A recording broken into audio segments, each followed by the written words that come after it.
Student बहुत-बहुत स्वागत है आपका मेरे इस नए वीडियो में। अभी मेरा जहांगीर का सीरीज चल रहा है। कल किसी कारणवश से हमको वीडियो को मात्र अ, आधे घंटे में ही रोकना पड़ गया था। आज लेकिन हम इस वीडियो को कंटिन्यू करा के कोशिश करेंगे पूरा सिलेबस पूरा इस टॉपिक को कवर करने का। जो भी सिलेबस में मुगल में और भी जो भी टॉपिक्स है, वो सबको हम कवर कराने का प्रयास करेंगे। तो सबसे पहले हम जानते हैं कि मेहरुनिसा का जो मेरा कहानी चल रहा था, चलिए हम आते हैं। सबसे पहले जहांगीर ने मेहरुनिसा को कहाँ पे देखा? तो नवरोज़ त्योहार जो चल रहा था, वहीं पे किसको देखा? मेहरुनिसा को देखा, सबसे फर्स्ट टाइम। और नवरोज़ त्योहार के अवसर पे जो मेहरुनिसा को देखता है, वो देखते ही रह जाता है। बोलता है, भाई ये तो बहुत सुंदर लड़की है, इवन अगर इससे मेरा शादी-वादी हो जाता तो फिर मतलब इसके दिमाग में पता नहीं शादी लेकर चलने लगता है सब कुछ। राजा था, स्वाभाविक है कि राजा एकदम जिस पे हाथ धरे उसका ही मतलब उसे शादी कर ले। कौन नहीं चाहेगा कि मेरे मतलब दामाद राजा रहें, मेरे ब्रदर इन लॉ राजा रहें। मतलब सब लोग का सपना होता है कि भाई मेरी बहन से शादी कर लें, या फिर मतलब बहुत अधिकांश जो बिलो मिडिल क्लास लोग हैं, उस वक़्त भी ऐसे लोगों का सपना होता था कि राजा से शादी करने का। तो समझ लीजिए कि कुछ ऐसा ही ऑफ़र मेहरुनिसा के फैमिली को करता है ये कौन? सलीम जहांगीर, कि भाई हमको शादी करना है। तो वो लोग को तो और भी कहीं न कहीं मेहरुनिसा का हस्बैंड मर रखे थे, मतलब मर चुके थे। विधवा थी, तो विधवा जो थी, इस प्रकार से उसका शादी जो है ना करा दिया गया। किससे? सलीम जहांगीर से। उनके रिलेटिव मेंबर्स सब मिल-जुल के शादी करा दिए। और जितने भी उनके रिलेटिव्स थे, मतलब मम्मी-पापा और भी फैमिली में भाई-बहन, अंकल-आंटी, जो भी मामा-मामी, जो भी रिलेटिव्स थे उनके, सबको सलीम जहांगीर ने अपने दरबार में नौकरी पे रख लिया और सबको ऊँचे-ऊँचा पद वाला नौकरी दिया, इज़्ज़तदार नौकरी, ऐसा नहीं कि छोटा-छोटा पद दिया। तो कहीं न कहीं बहुत अच्छा हो गया, दरबार 2 गुट में बँट गया। पहला नूरजहाँ का सपोर्टर दरबारी, क्योंकि बहुत दरबारी को नूरजहाँ भाभी बहुत सुंदर लग रही थी, नई-नई भाभी आई थी दरबार में। कुछ जो थे मतलब वो पुराने ख़यालात के थे, उन्होंने कहा कि जहांगीर से पहले पहले वाली तो 3-4 जो पत्नियाँ वो अच्छे से सँभली नहीं और सँभल नहीं रही है, और नया-नया शादी करते जा रहा है। और दूसरा ये किससे शादी करके ले आया, राजा का स्टेटस डाउन हो गया है, विधवा से शादी कर लिया। मतलब इस तरह का लोग बातें बना रहे थे आपस में। और तीसरा कारण ये था कि जो बड़े-बड़े पद दे दिया था सलीम जहांगीर ने अपने ही म मतलब मेहरुनिसा के परिवार वाले को, तो लोग इस बात से भी बहुत सोच में पड़ गए थे कि भाई हम लोग इतना योग्य बैठे हुए हैं, जो योग्य लोग हैं वो बैठे हुए हैं, और ये ज़बरदस्ती किसी-किसी को बड़े-बड़े अधिकारी वाले पद दे रहे हैं। नेपोटिज़्म का बहुत बड़ा कारण ये जहांगीर के जीवन का हो गया है, कि नेपोटिज़्म बहुत ज़्यादा कर रहे हैं, कि अपने ही फैमिली वाले को बड़े-बड़े पद दे रहे हैं, और भी जो समाज के लोग हैं और भी जो उस क्षेत्र के लोग हैं, योग्य पढ़े-लिखे विद्वान लोग उनके दरबार में ऐसे ही बैठ के दिन काट रहे हैं। उनको कोई बड़ा-बड़ा पद नहीं मिल रहा है। मेहरुनिसा के फैमिली वाले को बड़े-बड़े पद मिल गया, तो इस वजह से ना कुछ ऐसे ग्रुप बना जो नूरजहाँ का सपोर्ट कर रहा था, और कुछ तो नूरजहाँ का अगेंस्ट भी हो गया कि भाई भक ये मतलब ये आई जब से ना इसका ही चलने लगा है दरबार में, अब जहांगीर अपने स्वतंत्र रूप से शासन कर ही नहीं रहा है। और जैसे ही जहांगीर का विवाह हो जाता है नूरजहाँ से, तो नूरजहाँ को ना नूर महल की उपाधि दे दिया जाता है जहांगीर के द्वारा। नूरजहाँ को बोलता है कि तुम नूर महल हो, मतलब नूर महल उसका नाम रख दिया जाता है। और यहाँ जो उपाधि देता है, यहाँ महल का मतलब क्या होता है? रोशनी होता है। महल मतलब नूर महल, है ना? मतलब रोशनी, महल की रोशनी, इस तरह से उसको उपाधि मिल दे दिया जाता है। नूर महल मतलब महल की रोशनी। फिर बाद में नाम दिया जाता है नूरजहाँ। अब आपके दिमाग में चल रहा होगा भाई ये नूरजहाँ क्या है? तो नूरजहाँ का मतलब है सारे जहाँ की रोशनी। पूरे जहाँ में सबसे सुंदर, मतलब इस पूरे ब्रह्मांड में कह लीजिए कि सबसे सुंदर अगर कोई है, तो हमारी मेहरुनिसा ही है, हमारी नूर महल ही है। ये दुनिया में सबसे सुंदर, इससे सुंदर हमको कोई लगती भी नहीं है। इस तरह-तरह का उपाधि सलीम जहांगीर ने अपनी 5वीं पत्नी नूरजहाँ को देते चला गया। ठीक, इसमें नूरजहाँ के पिता जो थे, वो मिर्ज़ाग, मतलब उनका नाम था मिर्ज़ियाग श्वेग, ठीक ना? उनके पिता थे मिर्ज़ियाग क्या नाम था कि अच्छे से याद करें, मिर्ज़ियाग श्वेग। ये अब इनके पिता के जो इनके पिता थे, नूरजहाँ के पिता किसके किसके दरबार में रहने लगे? सलीम जहांगीर के ही दरबार में रहने लगे। इनका इनके पिता का क्या नाम था? मिर्जियाग स्वेग, है ना? मिर्जिगिया स्वेग। इनके पिता जो थे, नूरजहाँ के पिता, अब उनका गरीबी का जीवन ही जा रहा था, मतलब उतना ठीक-ठाक जीवन था, मतलब एग्जै मिडिल क्लास। अब इनके पिता को एक अच्छा खासा पद दे दिया गया, किनके द्वारा? सलीम जहांगीर के द्वारा। और अच्छा खासा पद देने के साथ सलीम जहांगीर के ही दरबार में इनके पिता मिर्जियाग स्वेग रहने लगते हैं और अच्छा खासा पद पे वो कायम रहते हैं। नूर की जो माँ है उसका नाम है अस्मत बेगम। ये गुलाब से इत्र बनाने का आविष्कार करती है। गुलाब से इत्र अस्मत बेगम जो रहती है, नूरजहाँ की माँ, ये सेंट बनाती है। सेंट मारते हैं ना शरीर में, डीओ मारते होंगे आप लोग, या फिर अलग अलग सेंट जो आता है, वो सेंट बनाने का काम करती है, जिसको हिंदी में कह लीजिए गुलाब से इत्र, परफ्यूम लीजिए। एक वर्ड है परफ्यूम, मतलब परफ्यूम बनाने लगती है किस चीज से? गुलाब से। और गुलाब से इत्र बनाने का ये आविष्कार करती है, और ये बात पूरे साम्राज्य में फैलता है, और फिर ये अच्छा खासा इनका धंधा भी चलने लगता है आगे जा करके। मतलब जो गुलाब से बना हुआ इत्र काफी लोकप्रिय होता है उस वक्त। और इसका आविष्कार किनकी किनकी माँ करती है? नूरजहाँ की माँ, जिनका नाम क्या रहता है? अस्मत बेगम रहता है, और काफी पॉपुलर होता है वो गुलाब का फूल वाला सेंट। और आशफ खान, ये भी बड़ा बढ़िया सेना रहता है किसका? सलीम जहांगीर का। ये नूरजहाँ का भाई रहता है ना? और खुर्रम या फिर शाहजहां के नाम से जाना जाता है। ठीक। जो खुर्रम था आपका, वो कौन सा नाम से जाना जाता है? शाहजहां के नाम से जाना जाता है। आसफ खान कौन होता है? तो नूरजहां का भाई होता है। और खुर्रम कौन होता है? शाहजहां के नाम से जाने जाने वाला व्यक्ति, जो अगला उत्तराधिकारी के रूप में आता है मुगल एम्पायर के अंदर। अब समझ लीजिए ये सब लोग मिलजुल के क्या कर रहे थे? शासन कर रहे थे, बड़ा बढ़िया सब कुछ चल रहा था। और यहाँ एक अलग लेवल का गुट बनते ही जा रहा था। शाहजहां वगैरह का अलग एक था गुट, मतलब जिसमें नहीं नहीं, शाहजहां का अलग गुट नहीं था। शाहजहां जो है ना, अपने पिता सलीम जहांगीर का एकदम भक्त था। वो उसको पता था कि मेरे पिता अगर मरेंगे तो फिर हमको ही सत्ता मिलने वाला है, इसलिए क्यों हम अपने पिता से लड़ झगड़ के रहें। इसलिए एक ग्रुप बनता है जिसमें कि सलीम जहांगीर के साथ उसका अपना बेटा खुर्रम, जिसमें शाहजहां उसका दूसरा नाम है, वो शामिल रहता है। नूरजहां का भाई आसफ खान शामिल रहता है। नूरजहां के पिता शामिल रहते हैं, जिसका नाम रहता है मिर्जिया मिर्जिया स्वेग। नूरजहां की माँ शामिल रहती है, जिसका नाम रहता है असमत बेगम। नूरजहां खुद शामिल रहती है, नूरजहां की बेटी शामिल रहती है। इन लोगों का एक ग्रुप बन जाता है, गुट, और ये ग्रुप एक अलग लेवल का शासन व्यवस्था को संचालित करने का प्रयास करता है। क्योंकि ये ग्रुप में एकदम डिस्कशन होता है कोई भी कार्य क्षेत्र पे, जैसे कि हमको रोड बनवाना है, नाली बनवाना है, या फिर हमको अपने साम्राज्य में वैकेंसी निकालना है नौकरियां की, या फिर हमको सैनिक को कुछ अलग लेवल का फैसिलिटी देना है। हर तरह का डिस्कशंस रूम इन लोगों का 5-6 मेंबर के द्वारा ही चलाया जाता था। और इवन समझ लीजिएगा, जो मंत्री के साथ जो कैबिनेट मिनिस्टर बैठ के अलग लेवल का फैसला लेते हैं साथ में, ठीक उसी प्रकार ये लोग भी जो एक ग्रुप बना हुआ था, ये लोग भी कैबिनेट मिनिस्टर का ही काम कर रहे थे, किसके साथ? सलीम जहांगीर के साथ। और सलीम जहांगीर को फुल सपोर्ट भी करते थे।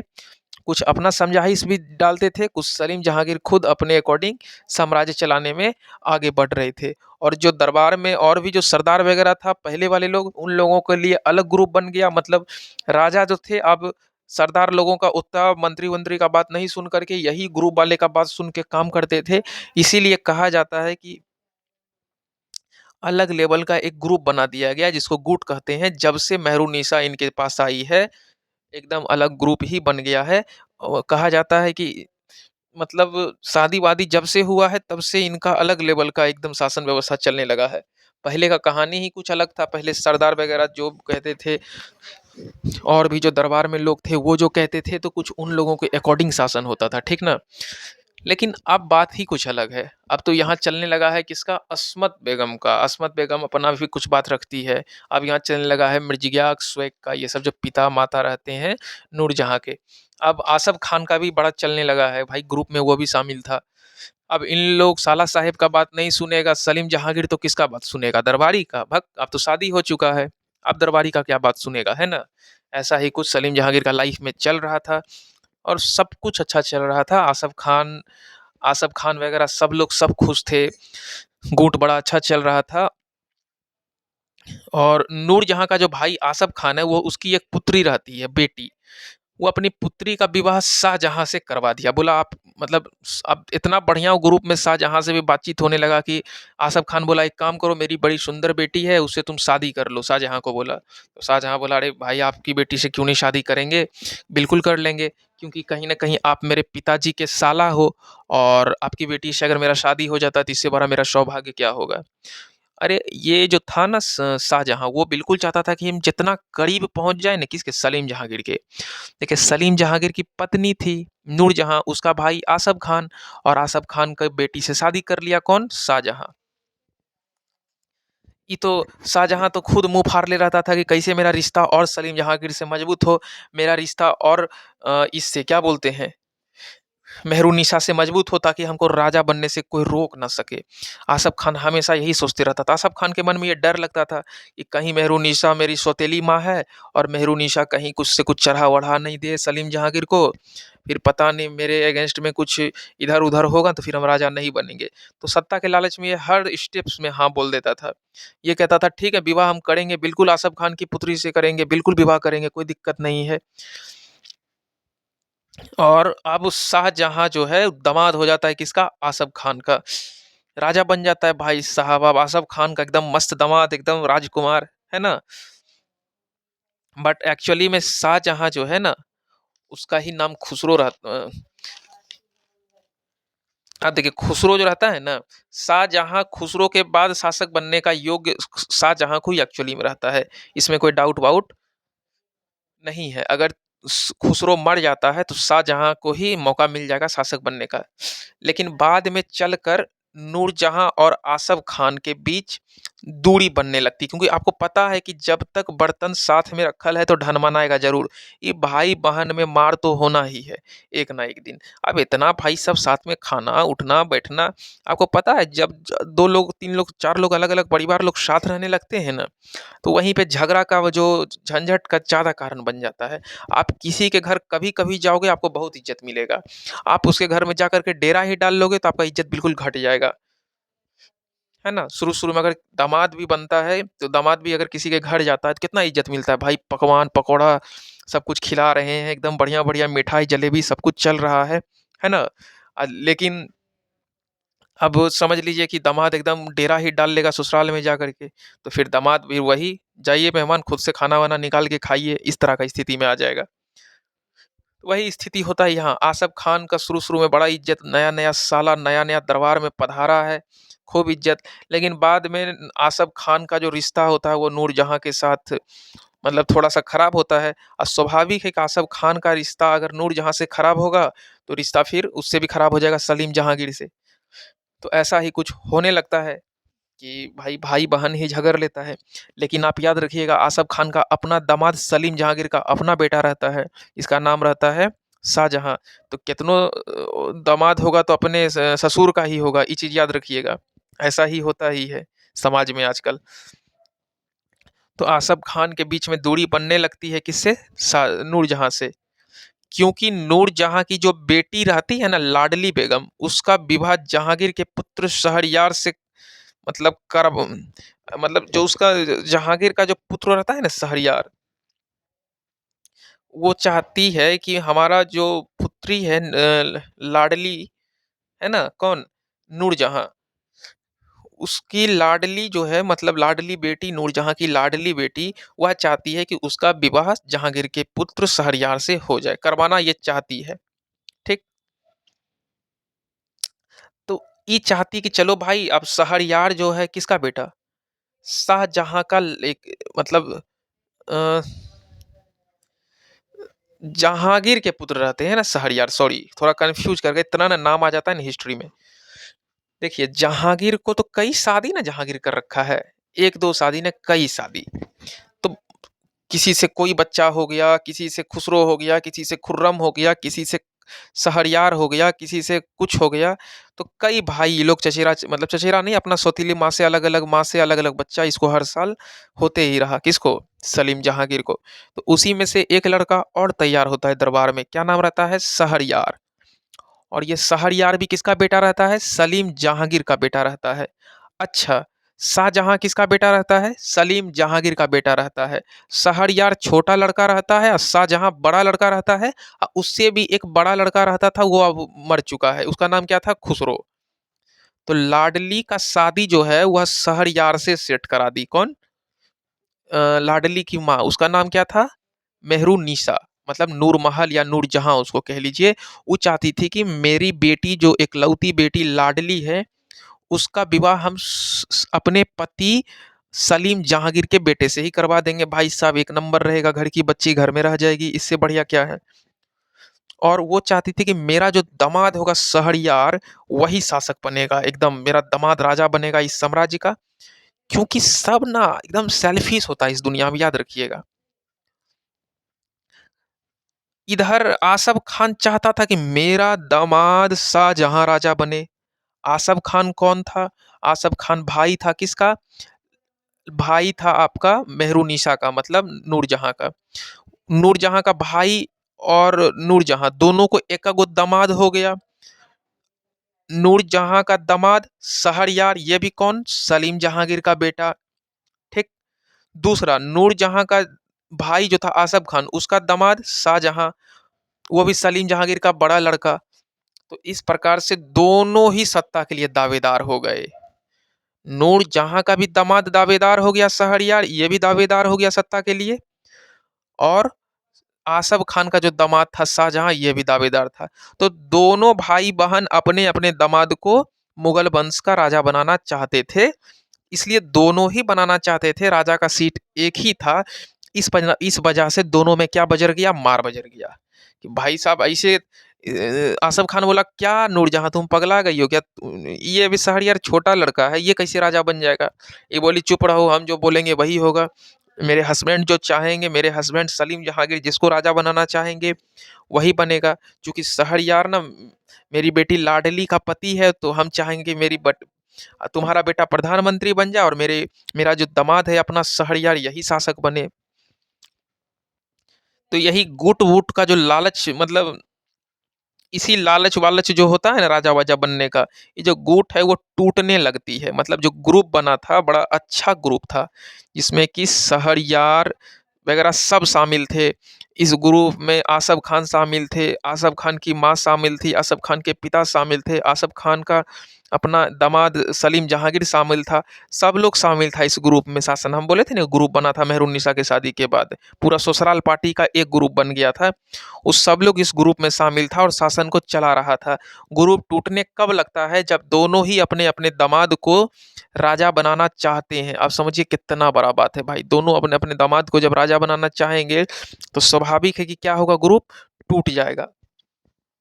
लड़ाई हो गया ना भाई। लाडली का लाडली की मम्मी चाहती थी मेरा दामाद शासक बने, है ना? आसफ चाहता था मेरा दामाद शासक बने। तो कहीं ना कहीं कंफ्यूज कर देता था कौन? जहांगीर को भी पागल कर दिया सब मिल करके, है ना? जहांगीर बोला, अभी हम जिंदे हैं, काहे मार रहे हो भाई? जिंदा में शासक जहिया बनेगा देखल जाएगा, अभी काहे तुम लोग पगला रहे हो? और शाहजहां भी इस ग्रुप से अलग हो जाता है गुस्सा से। लाल शाहजहां लालची था एकदम एक नंबर का, वो भी गुस्सा से पगला गया। बोला, पगला गई है कौन? ये नूर महल पगला गई है, मेहरुन्निसा पागल हो गई है। ये क्या चाहती है कि हाँ, मतलब राजा बनेगा शहरयार, इसका दिमाग खराब हो गया है।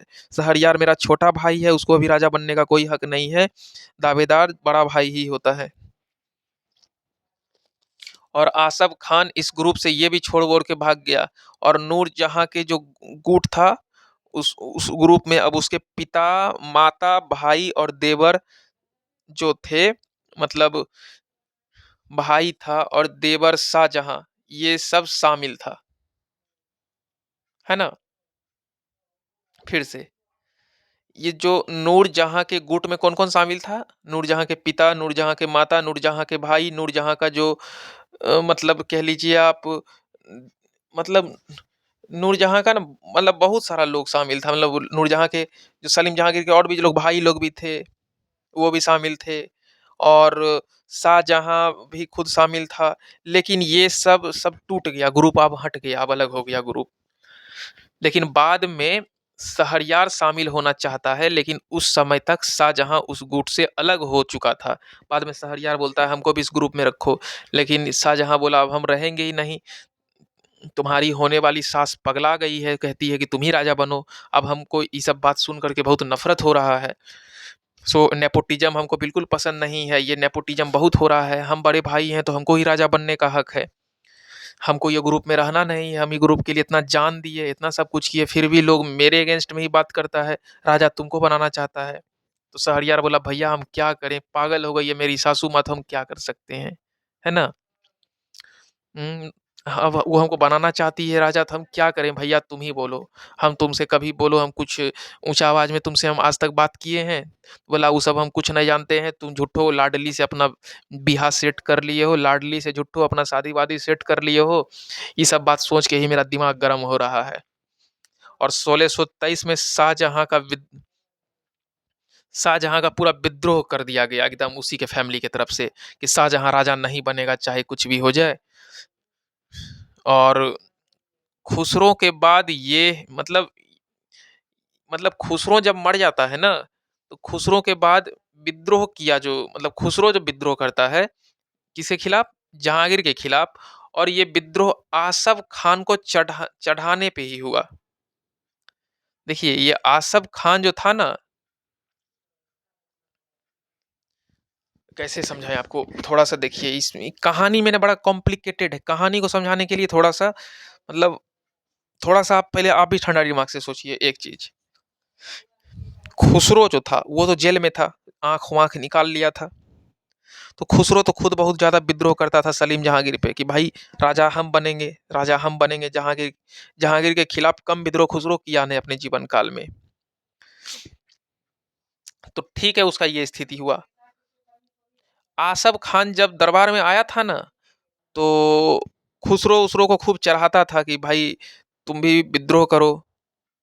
वो मतलब आसफ खान तब तक आ चुका था, तो आसफ खान के कहने पे भी खुसरो काफी विद्रोह किया। ठीक। और यह जो विद्रोह हो रहा था, वो महाबत खान ने दबा दिया। मतलब एक महाबत खान सेनापति था किसका? सलीम जहांगीर का। वो महाबत खान ने खुसरो का जितना भी मतलब खुसरो जितना भी आपका विद्रोह किया था, उसको महाबत खान नाम का जो सेनापति था वो दबा दिया। खुसरो को एकदम खुसरो अपना एक टांग आगे बढ़ाता था सलीम जहांगीर को मारने के लिए, ये महाबत खान उसको काट देता था उसका टांग को। इस स्थिति में महाबत खान ने विद्रोह को दबाया है। तो समझिए कि आसफ खान जो है वो खुसरो को खूब चढ़ाया था। ये बात आपको पता नहीं था? आपको लगा था कि खाली गुरुदेव खुसरो को आशीर्वाद दिए हैं, लेकिन महाबत खान भी खुसरो को खूब चढ़ाया है कि विद्रोह करो सलीम जहांगीर के अगेंस्ट में। क्योंकि महाबत खान को पता था कि भाई साहब कुछ तो लंड लंद फंद होगा और खुसरो मारल जाएगा। देखिए ये कितना तेज इंसान था आसफ खान। आसफ खान को लगता था कि ये ना खुसरो को चढ़ा देते हैं, पिता से लड़वाएंगे तो स्वाभाविक है कि ये सलीम जहांगीर से हार ही जाएगा खुसरो। फिर सुकड़ों का आंख वाँख निकलवा करके इसको पहट के मारेगा जेल में, फिर मर जाएगा, और फिर मेरा दामाद जो है शाहजहां वही राजा बनेगा। ये आसफ खान बस चाल चल रहा था। तो ये खुसरो को खूब चढ़ाता था, अरे लड़ो ना भाई पिता से, क्या दिक्कत है, लड़ जाओ, भिड़ जाओ, काट दो, मार दो, ये सब खूब करता था। मतलब चिबिल्ला वाला काम जो है ना, ये आसफ खान खूब करता था। उसको पता था ये खुसरो को अगर हम आगे धकेलेंगे तो खुशबो खुसरो को जमीन में गाड़ देगा कौन? गुस्सा से सलीम जहांगीर। और फिर मेरा दामाद जो है शाहजहां, वो राजा बनने के लायक हो जाएगा। लेकिन जब जब खुसरो विद्रोह किया, महाबत खान विद्रोह को दबा दिया। महाबत खान सेनापति था।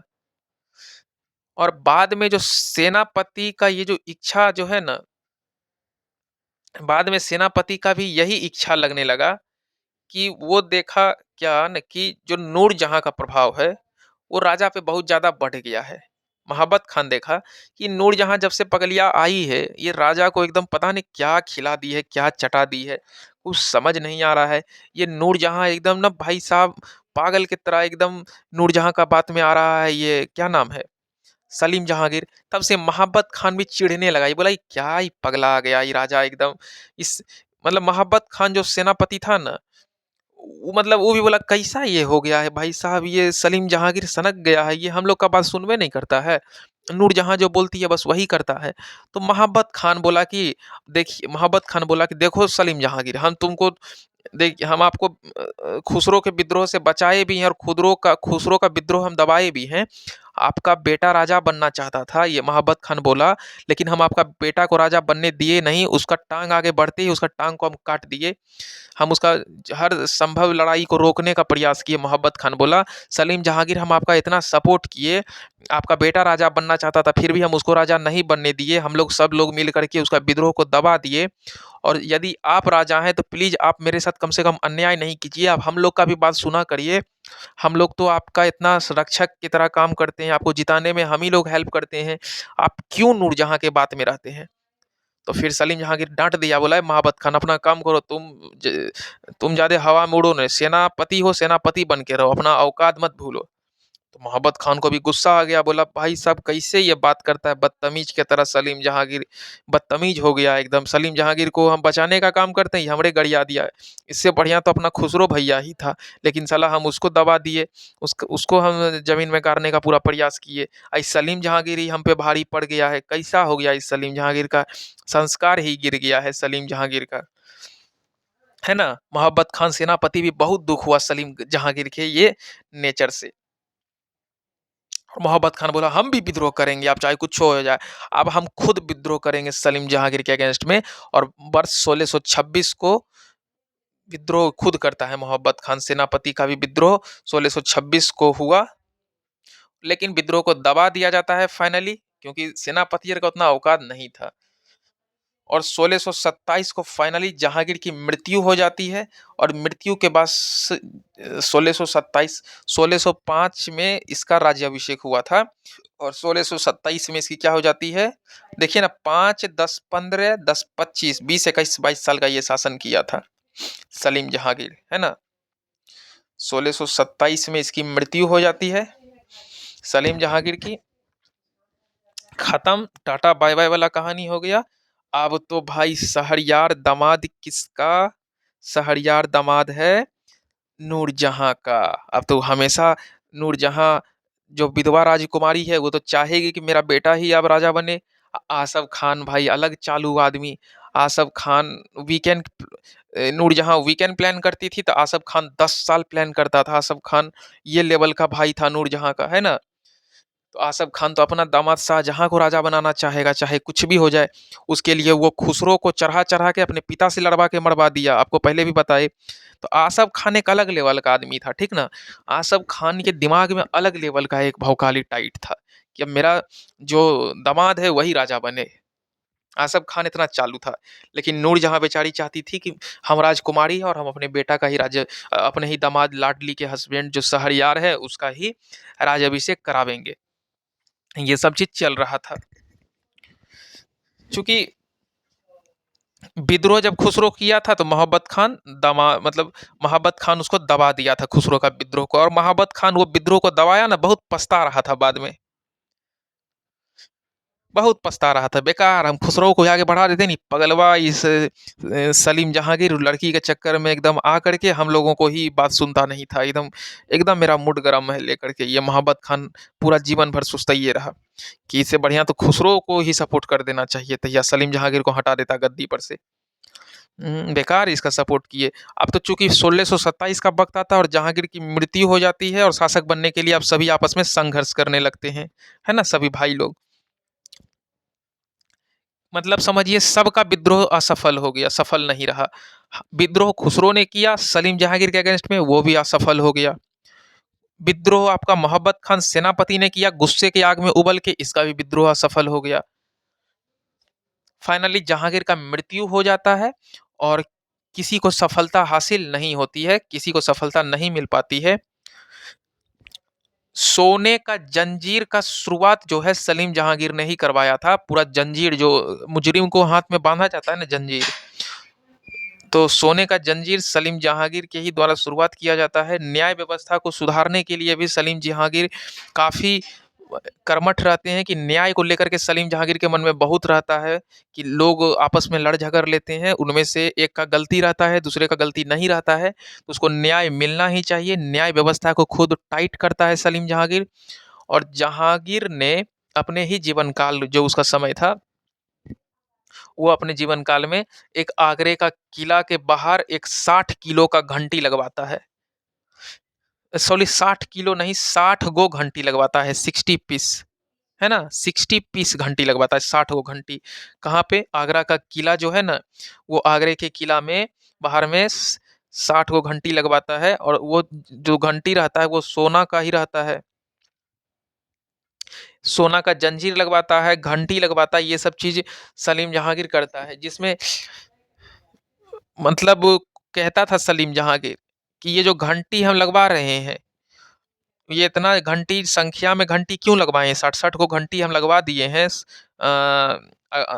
आगरा के किले में, क्यों? क्योंकि यदि किसी भी लोगों को न्याय जीवन में नहीं मिल रहा है और वो मेरे किला के आगे आकर के एक बार घंटी को कस कस के बजा दोगे, तो विश्वास करो, यदि हम दरबार में हुए तो हम चल कर दौड़ के ये घंटी की आवाज सुन के आएंगे और तुमको और तुम्हारे परिवार वाले को सलीम जहांगीर खुद तुमको न्याय दिलवाने का काम करेगा। बस तुम एक बार वह घंटी को कस कस के बजा देना और हम पक्का दौड़ के आएंगे और तुम लोगों को न्याय दिलाने का क्या करेंगे, काम करेंगे। किसी प्रजा के साथ अन्याय ना हो, इसलिए न्याय को इतना टाइट कर दिया गया सलीम जहांगीर के द्वारा। एक बार आके कोई घंटी को बजा दे, एक बार आके घंटी को कोई बजाएगा, हम दौड़ लाएंगे उधर से और हम तुम्हारा न्याय को सॉल्व करेंगे। क्योंकि घंटी का आवाज, हम महल में कोनों कोना में छुपल रहेंगे तो हमको घंटी का आवाज कान में आ ही जाएगा और हम पक्का दौड़ के आएंगे और हम पक्का न्याय करेंगे। बस तुम्हारा काम क्या है, वो जो न्याय वाली जंजीर वाली घंटी है उसको आकर के फटसन बजा देना है। फिर देखना तुम्हारा काम कैसे नहीं होता है। कोई लेटर दरखास्त कुछ गिराना नहीं है, कुछ नहीं करना है, कोई पैरवी पहुंच नहीं। तुम आकर के घंटी बजाओ, हम दौड़ के आएंगे। घंटी सुनते ही हमको लग जाएगा कि घंटी का मतलब हमारी प्रजा बहुत परेशान है, बहुत ज्यादा परेशान है और हम उसको सॉल्व करने का पूरा प्रयास करेंगे। फिर उस घंटी की आवाज डायरेक्ट राजा को सुनाई पड़ती थी और राजा उस न्याय दिलाने के लिए दौड़ के तुरंत उस आता था और न्याय दिलाने में सफल भी रहता था। कई लोगों का सॉल्व अपने जीवन काल में सलीम जहांगीर ने उस घंटी के हेल्प से कर दिया था। क्योंकि जैसे ही घंटी की आवाज सलीम जहांगीर की कान में जाती थी, सब लोग दौड़ लाते थे फटाक सन, सलीम जहांगीर एकदम दौड़ के आते थे और फट सन उसका जो भी सॉल्व है वो करते थे, है ना। इस प्रकार से सलीम जहांगीर का व्यवस्था एकदम टाइट रहता था। ये सब आप अच्छे से समझ गए। बहुत अच्छा न्याय व्यवस्था, हमको भी पसंद आया कि घंटी वाला कहानी जो सलीम जहांगीर का था। बिल्कुल घंटी होना भी चाहिए, इससे थोड़ा जागरूकता भी बढ़ती है। एक जागरूक शासक के रूप में सलीम जहांगीर काम भी कर रहे थे। क्योंकि पहले होता क्या था कि मान लीजिए हम अपने भाई से लड़ लिए और हम दोनों को अपना पूरा मारकाट किए, हम दो भाई हैं और हमको ना न्याय चाहिए, तो बहुत ज़्यादा पहले लेटर वेटर स्टाम्प दुनिया भर का तमाशा होता था, फिर जाकर के न्याय मिलता था। उससे अच्छा ये घंटी वाला जो चीज़ था, इसमें कोई झंझट नहीं, डायरेक्ट राजा आएगा और खुद फैसला सुना के चला जाएगा। सलीम जहांगीर के दरबार में एक ब्रिटिश भी जेम्स फर्स्ट, ये जो जेम्स फर्स्ट हैं, ये ब्रिटिश राजा थे, मतलब जो ब्रिटिश थे वो सलीम जहांगीर के दरबार में आए थे। एक्चुअली ना जो जेम्स फर्स्ट थे वो, सॉरी एक मिनट थोड़ा सा कंफ्यूजन है। ये जो जेम्स फर्स्ट थे ना, ये राजा हुआ करते थे ब्रिटिश गवर्नमेंट का उस वक्त। और ब्रिटिश गवर्नमेंट में राजा कौन थे? James first. वो एक दूत के रूप में भेजे किसको? कैप्टन हॉकिंस को। और कैप्टन हॉकिंस भारत आया था, जेम्स फर्स्ट उसको भेजे थे कि ब्रिटिश के ही राजा थे जेम्स फर्स्ट। और ब्रिटिश राजा जेम्स फर्स्ट बोले कि जाओ एक बार भारत घूम आओ, देखो कि भारत में क्या सिचुएशन चल रहा है, कौन राजा लोग हैं, थोड़ा हाव भाव देख करके आओ और क्या वहाँ हम लोग धंधा पानी कुछ कर सकते हैं, तो एक बार घूम घाम के आओ। तो हॉकिंस आया था। कौन उसको भेजा था? जेम्स फर्स्ट भेजा था, ब्रिटिश सरकार था जेम्स फर्स्ट, ब्रिटिश राजा होता जेम्स फर्स्ट, और हॉकिंस भारत आया था। हालांकि जेम्स जो था, जेम्स हॉकिंस अकबर के नाम का पत्र लेकर आया था। क्योंकि हॉकिंस को ना अकबर का फरमान दिया था। कब? वह 1608 में ही आया था। पहले फोन का मोबाइल का जमाना था नहीं, तो जेम्स को लगा ना कि ब्रिटिश गवर्नमेंट को लगा कि भाई उस वक़्त अकबर जो है ना, अकबर ही रूल कर रहा होगा भारत में, चूँकि अकबर तो 1605 में मरा और आपको पता है अकबर 50 साल शासन किया, तो पूरे देश दुनिया में हल्ला था कि इंडिया का राजा कौन है? अकबर है। तो उनको लग रहा था कि अकबर ही होगा भारत में। 1608 में जब हॉकिंस भारत आ रहे थे ना, किससे मिलने के लिए? अकबर से मिलने के लिए।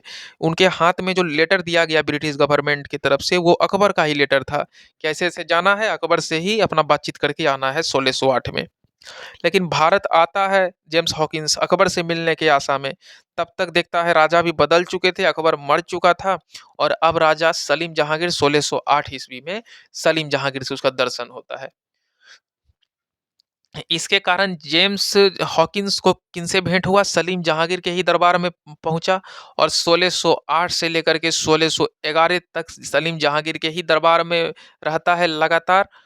और सलीम जहांगीर उससे खूब इज्जत सम्मान, खूब बढ़िया व्यवहार, खूब खुश रखते थे उसको, अच्छा से उनको खिलाते पिलाते थे, क्योंकि भारत में मेहमान आया था, ब्रिटिश मेहमान, और गोरा गोरा था, देखने में बड़ा सुंदर भी था। सलीम जहांगीर के व्यवहार से बहुत खुश हुआ था वो जेम्स हॉकिंस, खूब उसको खस्सी का मीट, तरह तरह का बिरयानी, पकवान, पुलाव, अलग अलग व्यंजन पका पका के सलीम जहांगीर उसको खिलवाते थे, ताकि वो विदेश में जाकर के मेरा नाम ले। अभी भी आप देखते होंगे मोदी लोग बुलाता है जब विदेशी अलग अलग राष्ट्रपति को या फिर प्रधानमंत्री को, अलग अलग विदेश के प्रधानमंत्री को, तो कितना उसका इज्जत देता है, अलग अलग पकवान खिलाता है। पानी पूरी देख रहे थे हम भी उस दिन, खुद से खिला रहा था। उसी प्रकार से सलीम जहांगीर भी है ना, उसको जो भी विदेशी लोग आते थे, जेम्स हॉकिंस वगैरह ये सब आए थे फर्स्ट टाइम सलीम जहांगीर के टाइम में, सलीम जहांगीर भी उसको खूब इज्जत विज्जत देता था, खूब एकदम मांस मछली से एकदम भरपूर उसको खिलाता था, एक अलग अलग व्यंजन पका पका के एकदम बढ़िया बढ़िया खाना, ताकि वो भारतीय मसाला, भारतीय स्वाद, भारतीय राजा का बड़ाई करे जा करके। खूब खुश हुआ, इतना खुश हुआ कि सलीम वो जो था जेम्स हॉकिंस, वो 1608 से लेकर के 1611 तक भारत में ही रह गया, जो कि बहुत बड़ी बात है ना? 3-3 4-4 साल, 8-3 11 होता है ना, 3-3 साल ये जेम्स हॉकिंस जहांगीर के ही दरबार में रह लिया और खूब बढ़िया व्यवहार, खूब खुशी मिला उसको इस दरबार में। और बोला ठीक है अब तुम जा रहे हो हॉकिंस, रुको रुको, जाने से पहले हम तुमको 400 का मनसब देते हैं। बोला 400 मनसब देते हैं?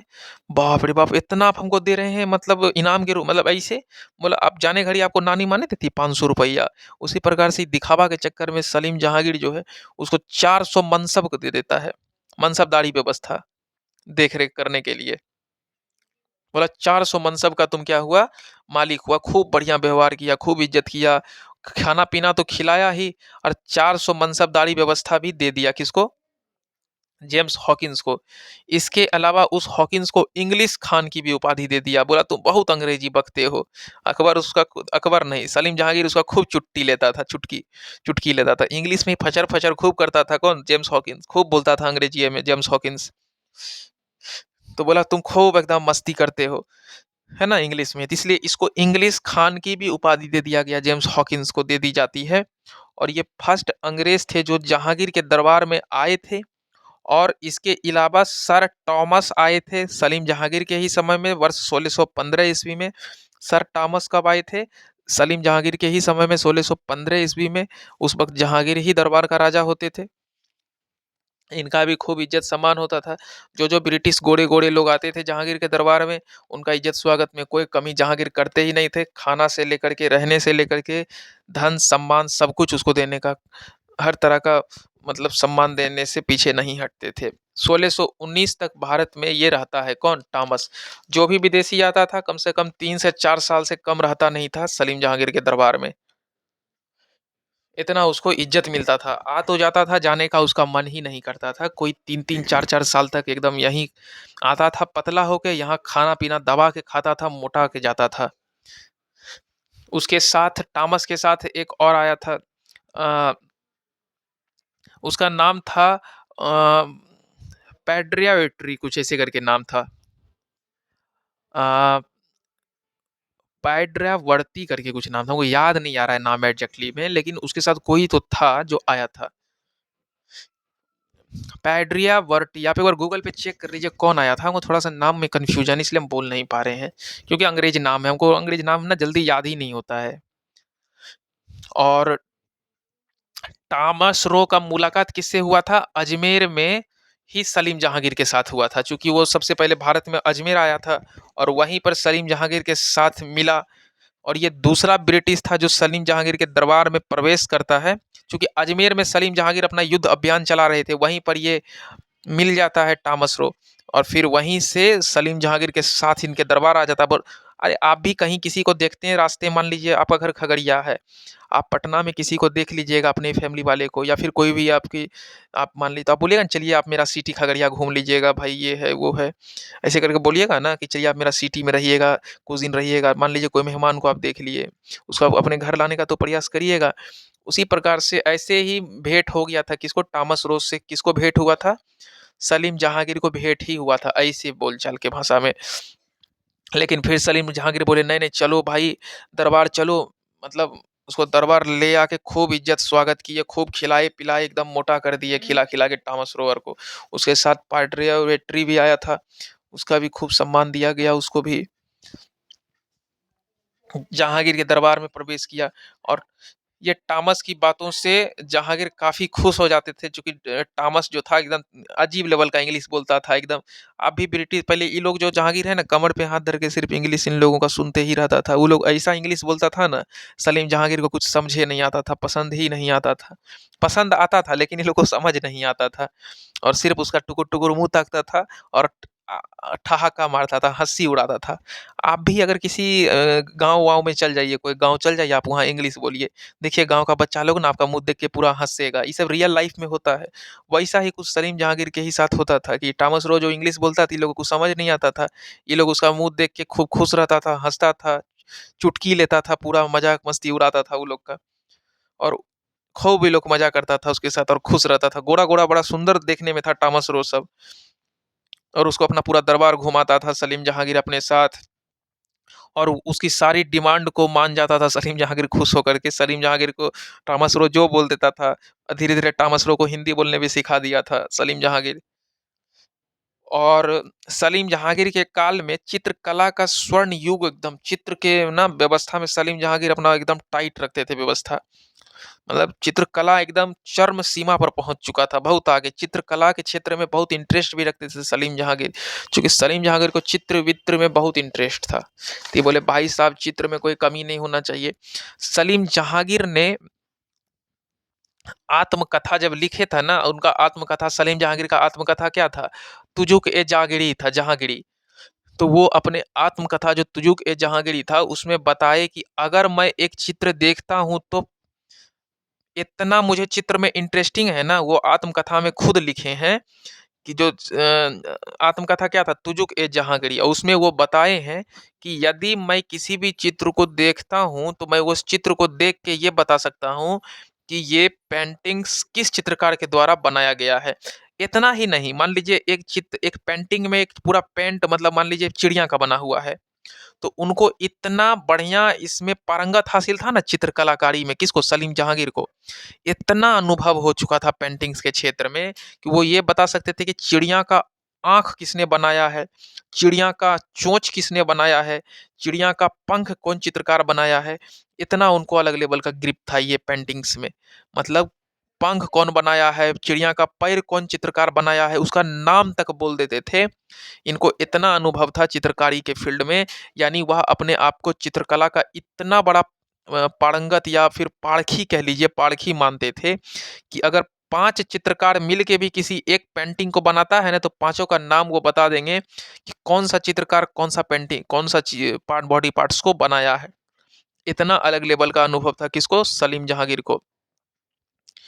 तो वह बता देंगे कि आँख किसने बनवाया, नाक किसने बनवाया, पैर किसने बनवाया, पंख किसने बनवाया बनाया, ये सब वो खुद बता देंगे, इतना उनको ग्रिप था।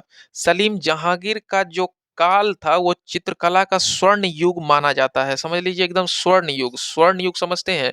सबसे चरम सीमा, सबसे बढ़िया चित्रकारी अगर हुआ है तो सलीम जहांगीर के ही दरबार में होता था। क्योंकि सलीम जहांगीर को चित्रकारी बहुत पसंद था, बहुत ज़्यादा इंटरेस्टिंग था, उनको लगता था ये सब। और उनके समय में सबसे महत्वपूर्ण जो चित्रकार थे, उनका नाम पता है क्या था? मंसूर। मंसूर नाम का एक चित्रकार, बहुत सलीम जहांगीर को पसंद थे और सलीम जहांगीर को मंसूर बहुत ज़्यादा ही क्या थे, पसंद थे।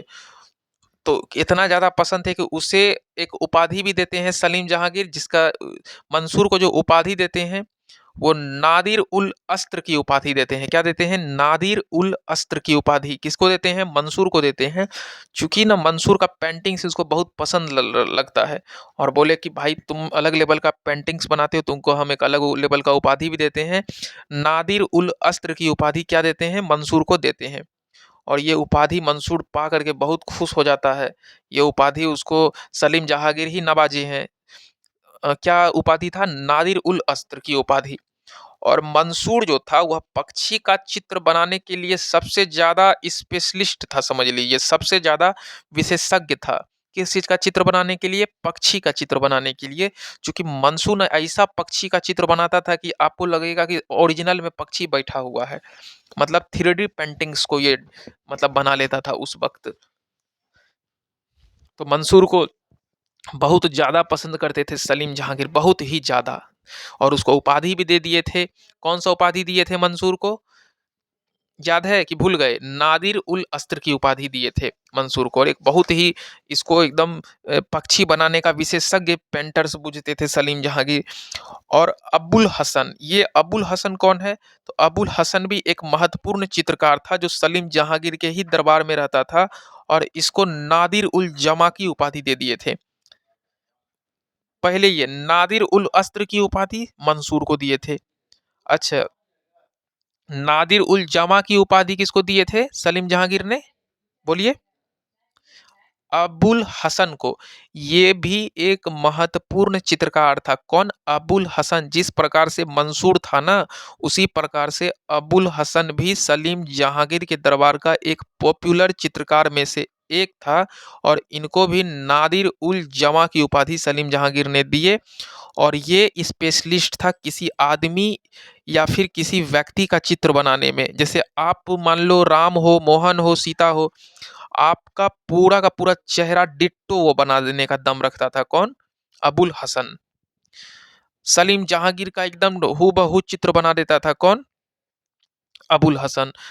सलीम जहांगीर जिसका भी चित्र करते थे अबुल हसन एकदम फोटो निकाल देता था। आज तो फोटो कैमरा से खींचते हो, उस वक्त चित्रकार एक पर एक हुआ करता था। तो अबुल हसन इस लेवल का चित्रकारी करता था कि लगेगा एकदम चेहरा छाप दिया है वो आप पेंटिंग्स कॉपी में। इस तरह का चित्रकारी करता था अबुल हसन। इसीलिए सलीम जहांगीर इतना खुश रहते थे, इतना खुश रहते थे कि खुशी के मारे उसको नादिर उल जमा की उपाधि दिए थे। और काफी स्पेशलिस्ट पेंटर्स था। और ये व्यक्ति को इतना भव्य उपाधि मिलने के बाद ये सब काफी खुश हो गया था। नूरजहां के पिता जो थे उनको भी एक उपाधि दी गई थी। उसको दी गई थी सलीम जहांगीर के द्वारा इत्मात उत दौला। इत्मात उत दौला की उपाधि दी गई थी। जब नूरजहां के पिता की मृत्यु हो जाती है तो इसी उपाधि वाला नाम से इत्मात उत दौला जो है वह प्रसिद्ध हो जाते हैं कि उत्मात उत दौला की क्या हो गई? मृत्यु हो गई। और इसी उत्मात उतदौला के नाम से आगरा में मकबरा बनवाया जाता है। किनके द्वारा? नूरजहां के द्वारा।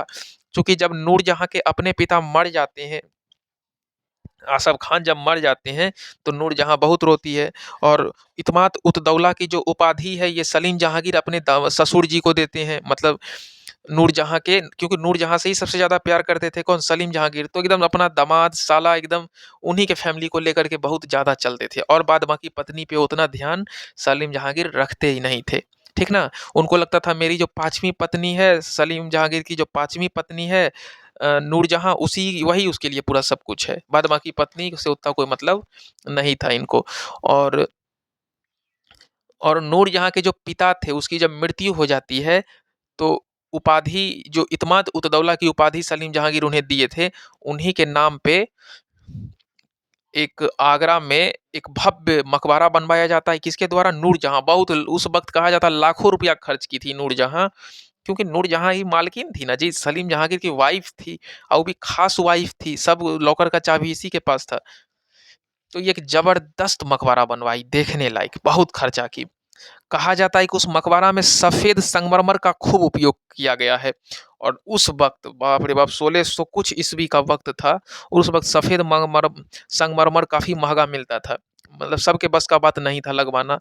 और उस वक़्त सफ़ेद संगमरमर से वो मकबरा बनाया गया। या भारत का पहला सफ़ेद संगमरमर का मकबरा था, जो बाद में जाकर के शाहजहां ने सफ़ेद संगमरमर का विशाल मकबरा का निर्माण कराया था, बाद में शाहजहां करवाया था। लेकिन उस वक़्त का यह पहला संगमरमर का मकबरा था, जो नूरजहां अपने पिता आसफ खान की मृत्यु पे बनवाई थी। और आसफ खान को इत्माद-उत-दौला की उपाधि उनके अपने दामाद सलीम जहांगीर के द्वारा मिला था। ठीक, इत्माद-उत-दौला। और इत्माद-उत-दौला का जो मकबरा था वो कहाँ बनवाया गया था? आगरा में बनवाया गया था। और नूरजहां काफ़ी कॉस्टली मकबरा बनवाई थी। और कहा जाता है कि उस वक़्त संगमरमर बहुत महँगा था, सफ़ेद संगमरमर, फिर भी एफ़ोर्ड की नूरजहां ने। और नूरजहां ने सफ़ेद संगमरमर से मकबरा अपने पिता का बनवाया था। और अपने पिता की मृत्यु पे नूरजहां बहुत रोती थी, क्योंकि पिता उसको बहुत ज़्यादा क्या करते थे? सपोर्ट करते थे। अरे भाई, 1 मिनट रुकिए। आसफ खान तो इनका भाई था ना, हम फ़ॉलो-फ़ॉलो में आसफ खान इनके पिता आपको बता रहे थे। आसफ खान नहीं थे इनके पिता, ठीक ना? कन्फ्यूज़ मत होइएगा, आसफ खान इनके भाई था। देखिए हम पढ़ाते-पढ़ाते नाम-वाम मेरे में मिल जाता है। मतलब आपको पढ़ाने से पहले जस्ट रिवाइज़ होता है मेरा टोटल चीज़। और ये रिवाइज़ के चक्कर में ना मेरा थोड़ा-सा मतलब ना दिमाग मतलब बोलते बोलने का क्या बोलने लगते हैं क्या। तो चलिए आप लोग कम से कम मेरा वीडियो पढ़ने के बाद खुद चालाकी से आप चीज़ों को एलिमिनेट कर सकते हैं कि कहाँ पे कौन-सा नाम होना चाहिए, है ना? तो बड़ा बढ़िया मकबरा बनवाई थी कौन? नूरजहाँ। अपने पिता की मृत्यु पे संगमरमर वगैरह सब लगवा दी थी। और भारत का पहला सफ़ेद संगमरमर का मकबरा बनाया गया। लेकिन दूसरा जो बनाया गया वह शाहजहाँ भी एकदम सफ़ेद संगमरमर का विशाल मकबरा बनवाया, गजब मकबरा बनवाया था। और पितरा-दूरा पद्धति से यह जो दीवार वगैरह जड़ा हुआ था जब शाहजहाँ बनवाया था, तो पितरा-दूरा पद्धति से वो और महँगा था। शाहजहाँ जो बनवाया था ना मकबरा वो और महँगा था। वो पितरा-दूरा पद्धति से वह दीवारों को जड़वाया था। जड़ी जो होता है ना 1 मिनट। जड़ी वाला काम जो होता है, जैसे साड़ी-वाड़ी में ना जड़ी का काम होता है एकदम ज़बरदस्त। तो उस वक़्त जड़ी-वड़ी का भी काम कराया गया था। और जो इत्माद-उत-दौला था, उसके मकबरा में जड़ी-वड़ी का सब काम हुआ था। मतलब दूरी पद्धति वगैरह जितना भी दीवाल में अलग-अलग तरह का नक्काशियाँ, अलग-अलग तरह का पत्थरें, अलग-अलग तरह का जो भी चीज़ लग रहा था, एकदम जड़ी-वड़ी एकदम दीवाल में एकदम महीनिया जड़ी जो होता है, वो सब इत्माद-उत-दौला के मकबरा को बेजोड़ बनाने के लिए, मकबरा को भव्य बनाने के लिए करवाने लगी कौन? नूरजहाँ। और उस वक़्त लाखों से ऊपर रुपया खर्च की थी उस ज़माने में। और ज़बरदस्त मकबरा बनवाई थी, देखने लायक। आज के डेट में भी इत्माद-उत-दौला का मकबरा बड़ा फ़ेमस है आगरा में। जाइएगा तो आप ये सब टूरिस्ट स्थल के रूप में देख सकते हैं, बहुत मस्त है एकदम। उस वक़्त में जड़ी-उड़ी समझ रहे हैं ना, लोग का सपना होता था लगवाना, लेकिन ये अपने पिता की मृत्यु के बाद उनके मकबरा पे लगा दी थी। और 1627 ईस्वी में जहांगीर की भी मृत्यु हो जाती है। और इसका मकबरा भी शाहदरा में, लाहौर वाला क्षेत्र जाइएगा ना तो वहीं पर शाहदरा है, शाहदरा। लाहौर वाले क्षेत्र जो शाहदरा है, वहीं पर इनका भी मकबरा बनवाया गया था। और अभी प्रेजेंट पाकिस्तान में चला गया ये लाहौर वाला क्षेत्र, चूँकि अभी जहाँ पे कब्र बनाया गया था, ये खोदा गया था सलीम जहांगीर का, वो प्रेजेंट पाकिस्तान में है। चूँकि कब्र के ऊपर ही मकबरा बनवाया जाता है ना? जहाँ पे गाड़ा जाता है लाश को, उसके ऊपर में ही बहुत बढ़िया से बिल्डिंग वगैरह बना दिया जाता है एकदम देखने लायक। तो लोग को पता रहता है कि चलो इसके नीचे ही किसका कब्र है? सलीम जहांगीर का कब्र है। इ मकबरे से यही सब पता चलता है, ठीक ना? मकबरे का मतलब और आप कुछ समझिएगा नहीं, एक्चुअली मकबरे का मतलब यही होता है कि आप डेड बॉडी कहाँ गड़ा हुआ है ना? उसके ऊपर भव्य बिल्डिंग एकदम मस्त बनवा दिया जाता है, उसी को मकबरा कहते हैं। तो शाहदरा में मकबरा है किसका? अभी भी है, अभी भी अगर आप जाओगे तो शाहदरा वाला क्षेत्र में सलीम जहांगीर का मकबरा है, ठीक? और उसे लाहौर लाहौर में पड़ता है ना शाहदरा, अभी तो प्रेजेंट पाकिस्तान में चला गया ये सब क्षेत्र, तो बातें खत्म है। भारत के सीमा क्षेत्र के बाहर जिस प्रकार मतलब बाबर का मकबरा बनवाया गया था, कहाँ पे देखिए बाबर का भी मकबरा ना भारत के बाहर वाले क्षेत्र में बनवाया गया। कहाँ पे बनवाया गया आपको याद है? अगर आप वीडियो पढ़े होंगे तो आपको मेरा एक-एक बात याद होगा। एक्चुअली काबुल में बनाया गया था। कहाँ पे बनाया गया था? काबुल में। ठीक उसी प्रकार जो सलीम जहांगीर भी मरे थे, तो बाबर के ही भांति मतलब बाबर के ही तरह सलीम जहांगीर का भी मकबरा भारत के सीमा के बाहर बनवाया गया। सलीम जहांगीर का भी मकबरा पाकिस्तान वाले क्षेत्र में बनवाया गया और बाबर का मकबरा अफ़गानिस्तान के काबुल वाले क्षेत्र में बनवाया गया। हालाँकि जहांगीर अपने पिता अकबर की तरह मूर्ख नहीं था। अकबर थोड़ा-सा क्या था? मूर्ख था। लेकिन सलीम जहांगीर थोड़ा पढ़ा-लिखा तो था, चूँकि ये सलीम जहांगीर को टीचर-वीचर रखने का ज़रूरी नहीं था। टीचर-वीचर सलीम जहांगीर को नहीं पढ़ाता था। सलीम जहांगीर इतना तेज़-तर्राक लड़का था कि खुद पढ़ लेता था। लेकिन अकबर थोड़ा-सा मूर्खा टाइप का था। वो खुद से कुछ एको लाइन नहीं पढ़ पाता था, वो अपने लिए टीचरे रख लेता था अपने घर पे। टीचर ही अकबर को पढ़ाते थे। टीचर मुँह से बोल-बोल के पढ़ाते थे और सलीम जहांगीर अकबर क्या होता था? तेज़ होते जाता था अपने जीवन में। हर क्षेत्र में अकबर को बिना पढ़े ही सुन-सुन के नॉलेज हो गया। लेकिन सलीम जहांगीर थोड़ा पढ़ा-लिखा था। हालाँकि ये उच्च कोटि का लेखक भी था। कौन? सलीम जहांगीर। जिस प्रकार से बाबर अपनी आत्मकथा खुद लिखा है, आत्मकथा लिखा है खुद। कौन? बाबर ने। ठीक उसी प्रकार सलीम जहांगीर ने भी अपनी आत्मकथा खुद लिखा है और इसका नाम जो मतलब जो खुद आत्मकथा लिखा है, इसका नाम है तुजुक-ए-जहांगीरी उन्होंने खुद लिखा है। हालाँकि तुजुक-ए-जहांगीरी किसका आत्मकथा है? सलीम जहांगीर का सलीम जहांगीर का आत्मकथा है तुजुक-ए-जहांगीरी जहांगीरी जो कि अपने आप में एक भव्य पुस्तक है सलीम जहांगीर के पूरे जीवन पे। ये फ़ारसी भाषा में लिखा गया है, सलीम जहांगीर के द्वारा लिखा गया है। सलीम जहांगीर जहांगीर अकबर की तरह मूर्ख नहीं, जब पढ़ा-लिखा था किसकी तरह? बाबर की तरह। और ये फ़ारसी भाषा में लिखा है, अपनी आत्मकथा लिखा है, जबकि बाबर जो अपना आत्मकथा लिखा है, वो तुर्की भाषा में लिखा है। हर एक चीज़ को रिलेट कर के पढ़ाते हैं ताकि आपको चीज़ों में थोड़ा-सा भी प्रॉब्लम ना हो। अगर चीज़ में प्रॉब्लम होने लगेगा तो गड़बड़ा जाएगा। ह हम सोच रहे हैं कि इसका मतलब जो आत्मकथा है वो 3 पार्ट में विभाजित है। किसका आत्मकथा? सलीम जहांगीर का 3 पार्ट में विभाजित है। फर्स्ट पहला पार्ट में वह अपना प्रारंभिक जीवन को दिखाया है ना? पहला पार्ट में क्या दिया? अपना प्रारंभिक जीवन को दिखाया है।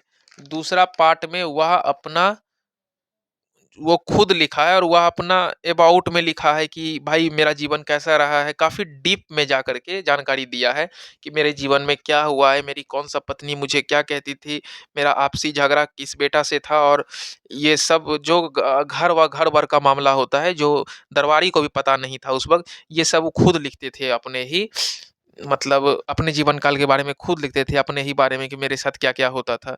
लेकिन जब वह मर जाता है, तो वो मरने के बाद तुजुक-ए-जहांगीरी को 3rd चैप्टर मतलब तीसरा पार्ट में लिखा जाता है जहांगीर के बारे में मरने के जस्ट बाद, जोड़ा जाता है, तीसरा पार्ट जोड़ा जाता है। पहला पार्ट, दूसरा पार्ट और तीसरा पार्ट के रूप में जहांगीर का जो जीवनी लिखा जाता है ना, तुजुक-ए-जहांगीरी आत्मकथा कह लीजिए इसको, वो पहला पार्ट में वह अपने प्रारंभिक जीवन के बारे में बताता है कि जब वो छोटा था तो उसके वो अपने पिता अकबर के साथ रहता था और फिर उसको अनारकली वगैरह से प्रेम हुआ तो फिर उसके पिता ऐसे-ऐसे करके उसको धक्का मार के भगा दिए अफ़गानिस्तान वाले क्षेत्र, फिर वह उदास हो जाता है, ये सब फर्स्ट पार्ट में लिखता है।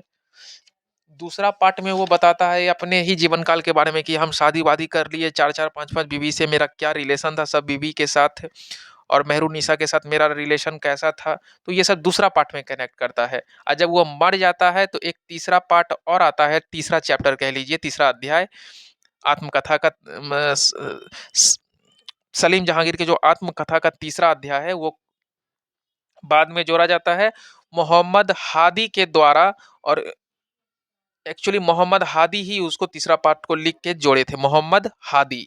ये सब नाम इम्पोर्टेंट है, यूपीएससी के प्रीलिम्स में बिल्कुल पूछा जाएगा, ये सब याद रखिएगा, बड़ा डीप से पढ़ा रहे हैं। हम नहीं चाहते हैं कि आपका ढाई ढाई 3-3 लाख रुपया बर्बाद हो, फीस देने में। हम चाहते हैं कि सब कुछ आप फ्री में पढ़ लो अच्छे से आपको समझ में नहीं आएगा तो आप मेरे कमेंट में पूछ सकते हो और मैं आपके कमेंट के अकॉर्डिंग वीडियो बनाने का प्रयास करूँगा, ठीक? और इसके अलावा जहांगीर के थ्रू एक सैन्य सुधार भी किया गया था। सैनिक सुधार। और सैन्य सुधार में क्या कुछ था, तो जैसे कि इसने दो अस्पा एवं सिंह अस्पा प्रथा को चलाया था। अब आपके दिमाग में चलता होगा कि भाई सैन्य सुधार में ये दो अस्पा एवं सिंह अस्पा क्या होता है। तो जिस प्रकार अकबर ने मनसबदारी प्रथा चलाया था ना, ठीक उसी प्रकार ये दो अस्पा और सिंह अस्पा व्यवस्था था। थोड़ा बहुत इसमें कुछ नया चेंजिंग तो था। यहाँ दो अस्पा एवं सिंह अस्पा जो प्रथा चलाया जा रहा था, वह सिस्टम ऑलमोस्ट मनसबदारी के ही तरह था, बट इसमें थोड़ा बहुत 19-20 चेंजिंग था। जिस पद को जीतने मतलब आप कह लीजिए कि पद के अकॉर्डिंग पहले घोड़ा दिया जाता था कि जितना बड़ा पद उतना ज्यादा घोड़ा दिया जाएगा, है ना। मतलब घोड़ा वगैरह पद के अकॉर्डिंग दिया जाता था, किसमें, मनसबदारी व्यवस्था में। जितना बड़ा पद उतना ज्यादा घोड़ा का मालिक होगा, जितना छोटा पद उतना कम घोड़ा का टुकड़ी उसके पास रहेगा। तो ऐसा ही कुछ सिंह आपका जो ये चलाया था जहांगीर, सिंह अस्पा जो प्रथा चलाया था, दो अस्पा और सिंह अस्पा, कुछ ऐसा ही व्यवस्था था बिल्कुल मनसबदारी की तरह, लेकिन थोड़ा बहुत 19-20 था, है ना। देखिए एक्चुअली बात क्या था, जो मनसबदारी था बिल्कुल वैसा ही था, उसमें कोई दिक्कत था ही नहीं। और इसमें थोड़ा सा देखिए चेंजिंग क्या था कि घोड़े रखने के लिए पद चाहिए होता था, बड़ा बड़ा सरकारी पद का। मतलब बड़ा सरकारी पद है, राजा के अंदर काम कर रहे हैं, तो आपको ज्यादा घोड़ा का मालिक। जहांगीर उसको डबल कर दिया। सलीम जहांगीर बोला कि अकबर ने मनसबदारी के अंदर जो बड़े पद वाले लोग थे उसको 100 गो घोड़ा का टुकड़ी रखने का ऑर्डर दिया। हम तुमको 100 गो नहीं, हम तुमको 200 घोड़ा रखने का ऑर्डर देंगे। बस यही चेंजिंग था। उसके नीचे वाला पद को 50 घोड़ा रखने का ऑर्डर था। वो कौन दिया था? इससे पहले वाला राजा जो अकबर था, वो बोला था मनसबदारी में तुमको हम 50 घोड़ा रखने का अवसर देंगे। लेकिन ये जो नया सिस्टम लाया, दो अस्फा का मतलब दुगना हो गया। यहाँ दो अस्फा का मतलब जो अकबर के द्वारा घोड़ा दिया गया था, दो अस्फा का मतलब दुगुना। मतलब अब 10 घोड़ा नहीं, अब आप 20 घोड़ा रख सकते हो। अब आप 20 घोड़ा नहीं, आप 40 घोड़ा रख सकते हो, इस तरह से। जिसको जो घोड़ा का पद मिला हुआ था ना, जैसे मान लीजिए डीएसपी रैंक का ऑफिसर है तो उसको 50 घोड़ा रखने का ऑर्डर है, तो आप 50 नहीं 100 घोड़ा रखेगा। अब मान लीजिए एसपी है, उसको 100 घोड़ा रखने का ऑर्डर है, तो वो आप 100 घोड़ा नहीं, जहांगीर के समय आप वो 200 घोड़ा रखेगा। मान लीजिए पुलिस लेवल का, उसको 10 घोड़ा रखने का पावर है, तो अब वो 10 नहीं 20 रखेगा। मतलब जिसको जिसको जितना घोड़ा अलॉट किया गया था रखने का पद के अकॉर्डिंग, उसको बस डबल कर दिया गया। इसीलिए इसका नाम पड़ा है दो अस्फा एवं सिंह अस्फा। ये बिल्कुल मनसबदारी व्यवस्था के ही तरह है, बस उसमें 19-20 का क्या है, चेंजिंग है। डबल कर दिया गया, इसलिए इसको दो अस्फा, है ना, कर दिया गया। अगर जरूरत पड़ने पर ट्रिपल घोड़ा भी रखने का जरूरत पड़ गया, 10 के बदला 30 घोड़ा अपने पास, तो वो भी आपको सरकार की तरफ से दिया जाएगा। वो आपको खुद राजा आपको प्रोवाइड करेंगे हर तरह का संभव फैसिलिटी। 3 अस्फा भी लाने का प्रयास करेंगे, ये बात सलीम जहांगीर खुद बोले थे। और यह 2 अस्फा सिंह अस्फा प्रथा भी जहांगीर ने चलाया था, जो कि काफी इंपॉर्टेंट था, ठीक ना। और फ्रेंड्स, आपको सलीम जहांगीर के बारे में हमसे पढ़ के कैसा लगा? आज हमने सलीम जहांगीर के बारे में ए टू जेड पढ़ाने का प्रयास किया, जो भी एग्जामिनेशन पॉइंट ऑफ व्यू से रिलेवेंट था। हमने 2 से 3 पार्ट में सलीम जहांगीर को पढ़ा दिया। सलीम जहांगीर का इतना ही आप अच्छे से पढ़ लीजिए। प्रॉमिस करते हैं प्रीलिम्स से लेके मेंस तक आपका पेन रुकने वाला नहीं है। चलिए, आपको मेरा वीडियो देखने में अगर अच्छा लगा तो आप मुझे कमेंट्स में अच्छे-अच्छे बात लिख सकते हैं, और आप अपने मित्र को भी शेयर कर सकते हैं। और कोई डाउट वाउट है तो आप हमसे कमेंट में पूछ सकते हैं। चलिए, वीडियो देखने के लिए आपका बहुत बहुत धन्यवाद। जय हिंद, जय भारत।